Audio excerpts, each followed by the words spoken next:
చెప్పాలి కదా, ఊరికే జామ పండు గొప్పదంటే ఎందుకు గొప్పది? ఇందులో ఎవ్వరు మోసం చేయడానికి జామకాయకి లేదండి అసలు. అన్ని కలుషితమైనవి, ఒక జామకాయ కలుషితం కాలేదు. ఇప్పుడు ఏ పండైనా తయారైతే కొయ్యాలి, తయారవ్వకుండా కూడా రాలిపోయినా అది తినడానికి పనికొస్తున్నది.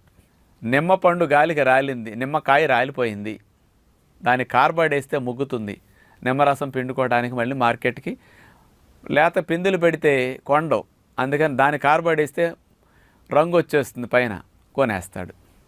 మామిడికాయలు గాలి వాళ్ళకి రాలిపోయినాయి, మామిడికాయ కార్బైడ్ వేస్తాడు, ముగ్గిన పండులా కనపడుతుంది, సేల్ అయిపోతుంది. అరటికాయ ఇంకొక రోజులు, నెల 15 రోజులు ఉంటే కానీ చెట్టును తయారు కాదు, కానీ ఈలోపు గాలికి ఇరిగిపోయింది చెట్టు, ఆ అరటికాయలను కోసుకొచ్చి కార్బైడ్ వేసి అమ్మేస్తాడు, అంతే. బత్తాయిలు అంతే, కమలాలు అంతే, కార్బైడ్ వేస్తే రంగు వచ్చేస్తాయండి. ఇప్పుడు ముసలోళ్ళు కూడా నెత్తికి రంగు వేస్తే కుర్రోళ్ళు అవ్వట్లేదా?